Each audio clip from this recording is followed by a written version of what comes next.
जय हिंद। स्वागत है आप सभी का अपने YouTube चैनल में।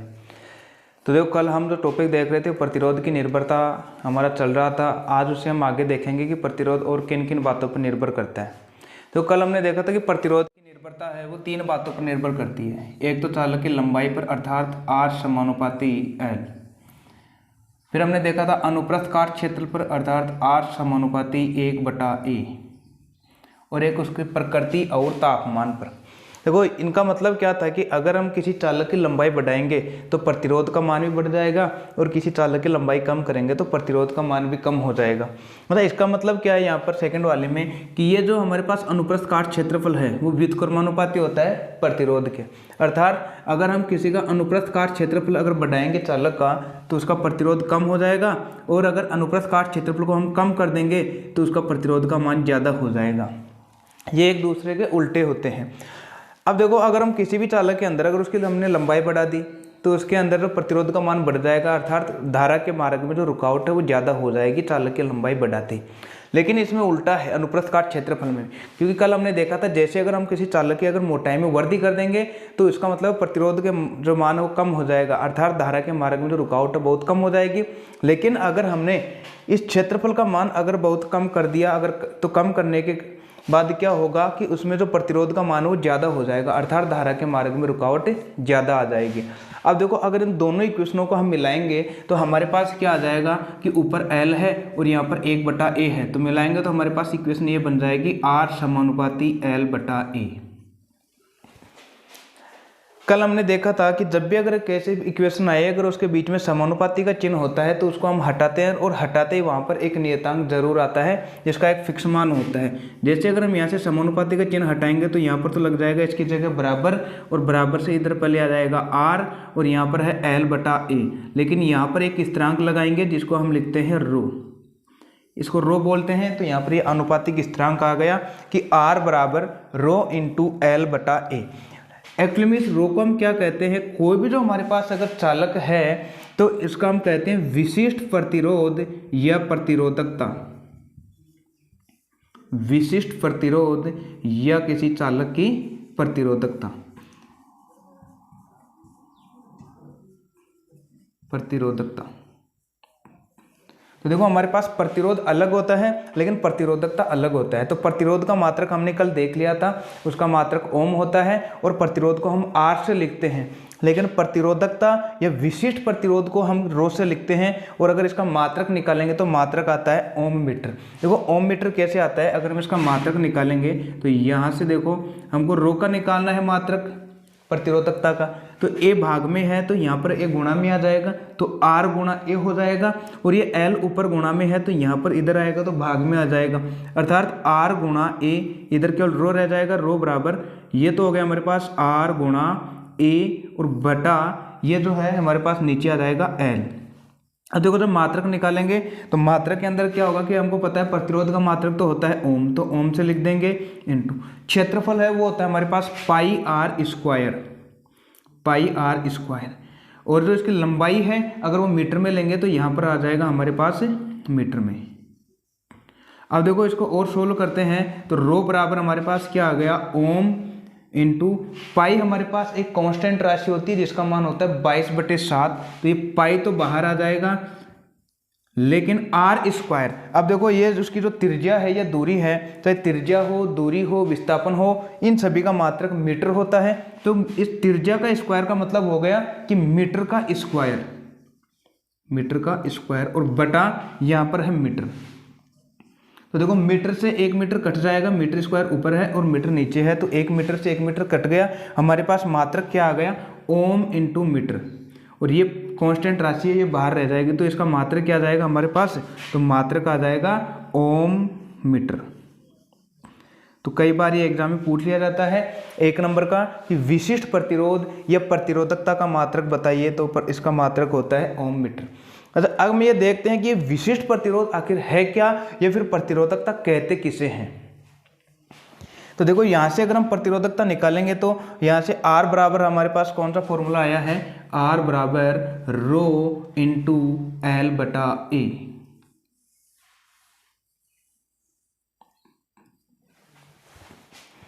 देखो प्रतिरोधकता और प्रतिरोध इन दोनों में कोई ज़्यादा डिफरेंस नहीं होता, क्योंकि प्रतिरोध जो है वो उसकी प्रकृति पर भी निर्भर कर रहा था, तापमान पर भी निर्भर कर रहा था, लंबाई पर भी निर्भर कर रहा था और उसके अनुप्रस्थ काट क्षेत्रफल पर निर्भर कर रहा था। लेकिन ये जो हमारे पास विशिष्ट प्रतिरोध या प्रतिरोधकता, ये केवल उसकी प्रकृति पर निर्भर करेगा, ये ना उसकी लंबाई पर निर्भर करता है और ना अनुप्रस्थ काट क्षेत्रफल पर निर्भर करता है। अच्छा, अगर हम यहाँ से देखें, किसी भी अगर चालक की, अगर हमारे पास कोई भी वायर है, उसकी लंबाई जो है अगर हम 1 मीटर ले लें, उसकी लंबाई को हमने 1 मीटर ले लिया और उसका जो अनुप्रस्थ काट क्षेत्रफल है, क्षेत्रफल का जो होता है मीटर स्क्वायर में लेते हैं, घात 2 लगती है, तो अगर इसका जो क्षेत्रफल है वो हम 1 वर्ग मीटर ले लें या मीटर स्क्वायर ले लें, तो इस सूत्र के अंदर जब ये मान रखेंगे तो हमारे पास देखो R बराबर क्या आ जाएगा, R बराबर रो इंटू एल का मान रखेंगे 1 मीटर और बटा 1 का मान हो गया 1 वर्ग मीटर, तो ये 1 से 1 कट जाएगा, तो R बराबर हमारे पास आ गया रो। R बराबर क्या आ गया, रो। तो इस समीकरण को देखने से हमको ये पता चलता है कि R और रो ये दोनों तो एक ही चीज है, अर्थात R के बराबर ही रो है, यानी कि R और रो ये दोनों आपस में बराबर है, मतलब प्रतिरोध और प्रतिरोधकता दोनों बराबर हैं। तो ये बराबर कब होंगे, अगर हम कोई भी हमारे पास चालक तार है, अगर उसकी लंबाई हम 1 मीटर और उसकी जो अनुप्रस्थ काट क्षेत्रफल है उसका हम 1 वर्ग मीटर ले लें, तो उस चालक का जो हमारे पास ये जो प्रतिरोध आएगा, उसी प्रतिरोध को हम विशिष्ट प्रतिरोध या प्रतिरोधकता कहते हैं। तो देखो हमारे पास इसकी परिभाषा क्या हो जाएगी विशिष्ट प्रतिरोध की, कि किसी भी चालक की लंबाई 1 मीटर और उसका अनुप्रस्थ काट क्षेत्रफल 1 वर्ग मीटर ले लें, तो उस चालक के अंदर जो हमारे पास प्रतिरोध का मान आएगा, उसी प्रतिरोध को हम विशिष्ट प्रतिरोध या प्रतिरोधकता के नाम से जानते हैं। तो प्रतिरोधकता का मात्रक तो इधर आ गया ओम मीटर, प्रतिरोधकता को लिखते हैं रो से, और इसका जो हमारे पास परिभाषा हो जाएगी वो ये हो जाएगी कि किसी भी चालक की लंबाई अगर 1 मीटर ले लें और उसका अनुप्रस्थ काट क्षेत्रफल 1 वर्ग मीटर ले लें, तो उस चालक का जो प्रतिरोध आएगा उसी प्रतिरोध को हम विशिष्ट प्रतिरोध कहते हैं। अब देखो कभी कभी हमको विशिष्ट प्रतिरोध और प्रतिरोध ज्ञात करना है, प्रतिरोध और विशिष्ट प्रतिरोध, तो क्या होता है कि इन दोनों के हम तुलना नहीं कर सकते। मान लो हमारे पास एक वायर है जो सोने का है, ये यहाँ तक है हमारे पास, और एक हमारे पास जो है वो चांदी का है, लेकिन ये थोड़ा मोटा है और ये यहाँ तक इसकी हमारे पास लंबाई है। अगर हमारे पास ये बोला जाए कि इन दोनों का विशिष्ट प्रतिरोध कितना होगा, तो हम इसकी तुलना नहीं कर सकते, क्योंकि इन दोनों का जो है वो R का मान अलग अलग आएगा। तो तुलना करने के लिए हमारे पास क्या होना चाहिए कि एक तो इनकी जो लंबाई है वो समान होनी चाहिए, और एक जो है इनका अनुप्रस्थ काट क्षेत्रफल जो है वो समान होना चाहिए। तो देखो अब इसकी तो लंबाई कम है तो इसके लिए प्रतिरोध कुछ और होगा, अगर हमने थोड़ी सी लंबाई ज़्यादा कर दी तो प्रतिरोध का मान और आ जाएगा। वैसे ही अगर हमारे पास ये एक और तार है, इसकी लंबाई अगर हमने कम कर दी या फिर अनुप्रस्थ काट क्षेत्रफल को कम या ज़्यादा कर दिया तो इसका R का मान कुछ और अलग आएगा। तो हर बार इसका जो विशिष्ट प्रतिरोध है वो अलग होता रहेगा। तो विशिष्ट प्रतिरोध की अगर हमको तुलना करनी है कि इन दोनों का विशिष्ट प्रतिरोध की अगर तुलना करें तो कितना है, मतलब कौन किसका मान ज़्यादा है और किसका मान कम है, तो कैसे करेंगे देखो। तो इसलिए जब भी अगर हमारे पास दो वायर की तुलना करनी होती है तो पहले तो हम दोनों की लंबाई समान लेते हैं 1 मीटर। हम मान लेते हैं कि ये यहाँ तक इसकी 1 मीटर है, एक वायर है A, इसकी जो लंबाई 1 मीटर ले ली, तो हम B की भी जो है वो लंबाई 1 मीटर ही लेनी पड़ेगी यहाँ तक। ये हमारे पास हो गया 1 मीटर का। देखो दोनों की जो है वो लंबाई समान हो गई, तो इसका मतलब है इनका अनुप्रस्थ काट क्षेत्रफल वो भी हमको बराबर करना पड़ेगा। अगर इसका अनुप्रस्थ काट क्षेत्रफल 1 वर्ग मीटर है तो इसका भी अनुप्रस्थ काट क्षेत्रफल 1 वर्ग मीटर लेना पड़ेगा। अब देखो अगर हमने ये ले लिया कि अब देखो इसकी लंबाई भी बराबर हो गई और जो अनुप्रस्थ काट क्षेत्रफल है वो भी हमारे पास बराबर हो गया, और जैसे ये मान इसमें रखेंगे तो दोनों के लिए हमारे पास देखो इसके लिए तो R का मान पहले वाले वायर के लिए कुछ और आएगा और जो R का मान है सेकंड वाले वायर के लिए कुछ और आएगा, RA और RB। इससे हम आसानी से पता कर सकते हैं कि जो हमारे पास प्रतिरोधकता का मान होगा वो किस में कम होगा और किस में ज़्यादा होगा। वो कब कर सकते हैं, जब हमारे पास दो वायर दिए गए हों और जिनकी हमको अगर लंबाई और अनुप्रस्थ काट क्षेत्रफल दोनों को बराबर कर दें तो दोनों में हम तुलना कर सकते हैं कि किसका विशिष्ट प्रतिरोध ज़्यादा होगा और किसका प्रतिरोध कम होगा। तो ये है हमारे पास विशिष्ट प्रतिरोधकता का। अब देखो कुछ जो हमारे पास वस्तुएं ऐसी होती है जिनमें विद्युत धारा प्रवाहित ही नहीं होती, जैसे ये प्लास्टिक है, रबर है, इनमें तो अब क्या होता है कि इसमें विद्युत धारा नहीं जा रही, तो इसका मतलब है प्रतिरोध बहुत ज़्यादा है, इसके मार्ग में बहुत ज़्यादा रुकावट आएगी इलेक्ट्रॉनों के मार्ग के अंदर, तो इसका मतलब इसकी प्रतिरोध का मान बहुत ज़्यादा हो गया, तो प्रतिरोधकता का मान भी बहुत ज़्यादा हो जाएगा। तो इसलिए जो भी हमारे पास कुचालक पदार्थ हैं इनकी प्रतिरोधकता का मान बहुत ही ज़्यादा होता है, क्योंकि इनके मार्ग में जो रुकावट है बहुत ज़्यादा आ जाती है। साथ ही अगर हम देखें कि हमारे पास कुछ वस्तुएं ऐसी होती है जिनमें इलेक्ट्रॉनों का प्रवाह आसानी से होता है, जो विद्युत के सुचालक होते हैं जिनमें करंट आता है, जैसे हमारे पास कोई धातु है या फिर सोना या फिर चांदी, इनमें क्या होता है कि ये जो इलेक्ट्रॉन है वो आसानी से गति कर जाते हैं और प्रतिरोध का मान इनके में कम होता है, मतलब धारा के मार्ग में रुकावट कम होती है, इसलिए इनका जो प्रतिरोधकता का मान भी बहुत ही कम होता है। तो ये है हमारे पास विशिष्ट प्रतिरोधकता का मात्रक, इसकी परिभाषा और दो वायर के अंदर इनकी तुलना करना। अब हम देखते हैं कि हमारे पास जो प्रतिरोधक है इनका संयोजन हम किस तरीके से कर सकते हैं। अगर हमारे पास बहुत सारे वायर हो जाएं, जैसे मान लो 2 वायर हैं, 3 वायर हैं, तो उनको हम किस तरीके से जोड़ सकते हैं और उनमें धारा और विभव का मान कैसे होगा। तो अगले हमारे पास जो टॉपिक है वो है प्रतिरोधकों का संयोजन। देखो संयोजन का मतलब हो गया उनको जोड़ना, तो हम 2 प्रकार से वायरों को जोड़ सकते हैं। एक तो उनको जैसे मान लो हमारे पास कोई वायर है, इसको एक तो ऐसे जोड़ते चले जाएंगे तो एक सीरीज प्राप्त होगी वायर की, तो इस तरीके का संयोजन, या फिर एक वायर के ऊपर एक वायर, फिर उस वायर के ऊपर उस वायर, अगर हम इनको जोड़ दें तो इस तरीके की जो सीरीज होगी उनको क्या कहेंगे। तो आइए हम देखते हैं प्रतिरोधकों का संयोजन। तो देखो पहला है हमारे पास श्रेणीक्रम संयोजन, अर्थात हमारे पास अगर कोई 3 वायर हैं जिनके प्रतिरोधक है हमारे पास R1, R2 और R3, तो 3 वायर हम मान लेते हैं जिनके प्रतिरोध ये रहा। एक वायर हमारे पास ये है, सेकंड वाला जो वायर हमारे पास ये होगा और थर्ड वाला हमारे पास वायर ये रहा, जिनके प्रतिरोधक हम इस तरीके से लिखते हैं। अब देखो श्रेणीक्रम कब कहेंगे कि ये हमारे पास वायर 1 था, ये हमारे पास 2 और ये हमारे पास 3, तो इनका प्रतिरोधक हम मान लेते हैं, इसका तो है R1, इसका है R2 और इसका है हमारे पास R3। अब देखो प्रतिरोध R1 का जो प्रथम सिरा हमारे पास ये होगा और इसका लास्ट वाला सिरा 2 नंबर वाला ये होगा। सेकंड वाले का पास हमारे पास प्रथम सिरा ये होगा और सेकंड वाला ये होगा।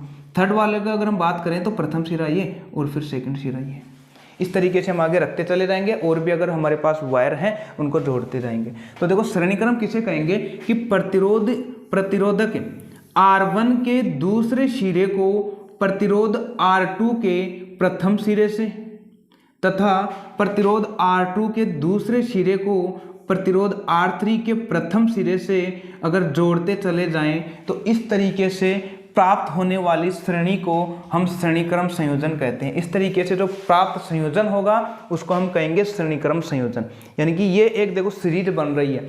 तो श्रेणीक्रम संयोजन किसे कहेंगे कि प्रतिरोध R1 के दूसरे सिरे को तथा प्रतिरोध R2 के प्रथम सिरे से एवं प्रतिरोध R2 के दूसरे सिरे को प्रतिरोध R3 के प्रथम सिरे से जोड़ते चले जाते हैं, तो इस तरीके से प्राप्त होने वाला संयोजन प्रतिरोधकों का श्रेणीक्रम संयोजन कहलाता है। अब देखो हम क्या करते हैं आगे कि ये जो हमारे पास प्रथम सिरा है इसको हम एक बैटरी से जोड़ देते हैं। बैटरी से जोड़ दिया, ये हमारे पास प्लस और माइनस, और इसको ऑन और ऑफ करने के लिए यहाँ पर हम लगा देते हैं स्विच, और यहाँ पर विद्युत धारा का मापन करने के लिए हम एमीटर लगा देते हैं। ये हमारे पास परिपथ बन गया श्रेणीक्रम संयोजन का। अब देखो अगर हमको इसमें विभवांतर का अगर मान ज्ञात करना है तो हमको वोल्ट मीटर लगाने पड़ेंगे। तो पहले वाले के लिए वोल्ट मीटर हम ये लगा देते हैं, हमारे पास 3 वोल्ट मीटर चाहिए होंगे फिर तीनों के लिए। सेकंड वाले के पास अगर हम यहाँ से लगाएंगे तो 1 वोल्ट मीटर यहाँ पर लगाना पड़ेगा विभव के मापन के लिए, और 1 वोल्ट मीटर हमको यहाँ पर लगाना पड़ेगा। 3 वोल्ट मीटर चाहिए होंगे हमको। फिर 3 प्रतिरोधक हैं तो 3 देखेंगे, 4 है तो 4 देखेंगे। तो श्रेणीक्रम संयोजन किसे कहेंगे? अगर हमारे पास ऐसे 3 वायर हों तो एक यहाँ पर रख दिया, दूसरा इसके आगे और 3 नंबर वाला इसके आगे, इनको आपस में जोड़ देंगे तो इस तरीके से प्राप्त होने वाला संयोजन श्रेणीक्रम संयोजन कहलाएगा। अब देखो जैसे अगर हम इस स्विच को ऑन करते हैं तो इस परिपथ में विद्युत धारा बहने लग जाती है और विद्युत धारा यहाँ से जाती हुई इस मार्ग से इधर आ जाती है और ये वापस इसी पर माइनस पर आ जाती है, क्योंकि विद्युत धारा की दिशा प्लस से माइनस की ओर होती है। अब देखो अगर इस परिपथ में हम देखेंगे कि यहाँ पर हमने मान लिया कि कोई जो हमारे पास बैटरी है वो V वोल्ट की है, कुल विभव कितना है हमारे पास V, चाहे वो 5 वोल्ट की हो 10 वोल्ट की हो। अब देखो जैसे अगर इसमें विद्युत धारा प्रवाहित करते हैं तो हम देखते हैं कि विद्युत धारा यहाँ से जाकर और यहाँ पर एमीटर में आती है, तो यहाँ पर कुछ इस पर रीडिंग बताएगा, माप बताएगा। अब देखो ये जो हमारे पास विभव है, अगर हमारे पास 9 वोल्ट का है विभव, 9 वोल्ट की बैटरी है, अगर हम तीनों प्रतिरोधकों के इन अगर वोल्ट मीटर में देखेंगे, ये जो हमारे पास वोल्ट मीटर है तो वोल्ट मीटर पर इनका मान अलग अलग हो जाता है, चाहे वो 3 3 3 हो जाए या फिर 5 3 1 हो जाए, वो इस प्रतिरोधक पर निर्भर करेगा। तो हमको पता नहीं कितना हो जाएगा, मतलब 3 भागों में बट जाएगा ये विभव का मान। तो हम मान लेते हैं पहले वाले के लिए तो जो है वो V1 हो गया, दूसरे वाले के लिए V2 हो गया और इन वाले के लिए 3 नंबर वाले के पास हो गया V3 विभव। हाँ, लेकिन ये है अगर हम इन तीनों को जोड़ देंगे विभव के मान को तो ये इस V के बराबर आ जाएगा, 9 के बराबर आ जाएगा। तो इसका मतलब है कि विभव का मान अलग अलग हो जाता है समीकरण के अंदर। लेकिन धारा का मान अगर हम देखेंगे तो धारा का मान जो यहाँ पर I है, अगर मानकर चलते हैं हमारे पास 2 एम्पियर है तो यहाँ पर भी 2 एम्पियर रहेगा, यहाँ पर भी 2 एम्पियर रहेगा और यहाँ पर भी 2 एम्पियर रहेगा। मतलब इस पूरे परिपथ के अंदर I का मान जो है वो समान रहेगा, अर्थात I जो है वो समान रहेगा, लेकिन जो विभव है वो अलग अलग हो जाएगा प्रतिरोध के सिरों पर, प्रतिरोधकों के सिरों पर। लेकिन जैसे इनको जोड़ देंगे तो ये इनका जो कुल योग है वो इस कुल विभव के बराबर आ जाएगा, V के बराबर।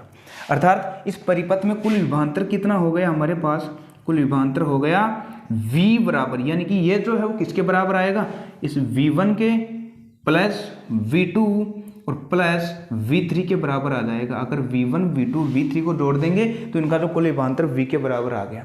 अब देखो अगर हम प्रतिरोध R1 के सिरों पर अगर विभवांतर का मान निकालेंगे तो ओम के नियम से देखो, यानी कि प्रतिरोधक R1 के सिरों पर विभवांतर, किसके सिरों पर, R1 के सिरों पर विभवांतर, सिरों पर विभवांतर। तो अब देखो ओम के नियम से हमको पता है V बराबर होता है IR। तो ओम के नियम से देखो R1 के सिरों पर कैसे निकालेंगे, R1 के सिरों पर V का मान कितना है, V1, तो यहाँ पर हम कर देंगे V1। I सभी जगह समान है तो I सभी जगह समान हो गया। प्रतिरोधक कौन सा है, R1 है, तो यहाँ पर हम कर देंगे R1। तो ये हो गया समीकरण नंबर 2। ऐसे अगर हम R2 के सिरों पर बात करें, R2 के सिरों पर उत्पन्न विभवांतर का मान कितना होगा, ओम के नियम से कितना हो जाएगा, V बराबर IR, लेकिन यहाँ पर हो जाएगा V2। R2 पर कितना है विभव का मान, V2। I सभी जगह समान है, प्रतिरोधक है R2। ये समीकरण 3 हो गया। और एक और है हमारे पास प्रतिरोधक R3 के सिरों पर उत्पन्न विभवांतर का मान कितना हो जाएगा, V बराबर IR से। अब देखो R3 पर जो विभव का मान है वो V3 है, I सभी जगह समान है और ये R3, समीकरण नंबर 4।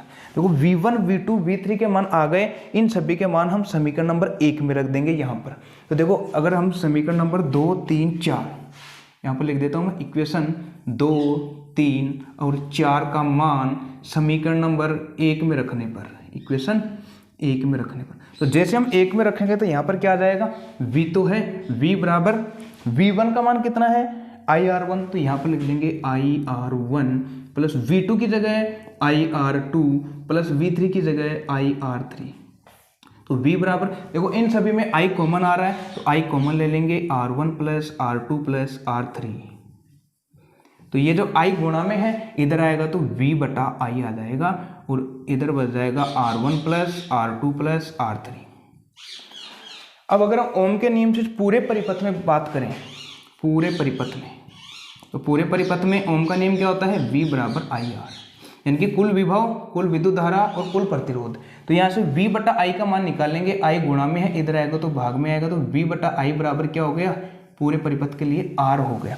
इसका मतलब है कि V बटे I की जगह हम R रख सकते हैं। तो जैसे हम V बटा I की जगह R रखेंगे तो R बराबर क्या आ जाएगा, R1 प्लस R2 प्लस और R3। अगर श्रेणी क्रम में है तो हम यहाँ पर S लगा देंगे। तो इसका मतलब है कि श्रेणी क्रम के अंदर अगर हमको कुल प्रतिरोधक का मान निकालना है तो सीधे ही प्रतिरोधकों का हम योग कर देंगे, कुल प्रतिरोधक का मान आ जाएगा। अगर हमारे पास और ज़्यादा प्रतिरोधक हैं तो सीधे हम जोड़ देंगे R1 + R2 + R3 + R4 plus, अगर 5 होंगे तो R5, अगर इसी तरीके से हमारे पास n है, बहुत सारे हैं तो Rn कर देंगे। अगर n प्रतिरोध है तो उसके लिए क्या आ जाएगा, Rs बराबर R1 + R2 + R3 और ये प्लस ... Rn तक। तो ये हो जाएगा हमारे पास श्रेणी क्रम के लिए प्रतिरोधकों का संयोजन।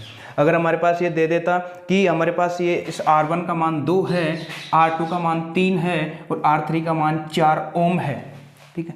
तो इस पूरे परिपथ में कुल प्रतिरोधक का मान कितना हो जाएगा, हमको पता है ये श्रेणी क्रम में है, तो श्रेणी क्रम में सभी का योग हो जाएगा सीधा R1 + R2 + R3, तो हम इसका सीधा योग कर देंगे 2 + 3 + 4, तो 4 3 7 और 2 9, तो पूरे परिपथ में प्रतिरोधक का मान 9 हो जाएगा। तो ये है हमारे पास प्रतिरोधकों का श्रेणी क्रम संयोजन। एक और हमारे पास कि समांतर क्रम संयोजन या पार्श्व क्रम संयोजन, जो कि हम देखेंगे नेक्स्ट वीडियो में। अगर आपको ये वीडियो पसंद आया तो इसको लाइक कीजिए, अपने दोस्तों के साथ शेयर कीजिए। तब तक के लिए धन्यवाद।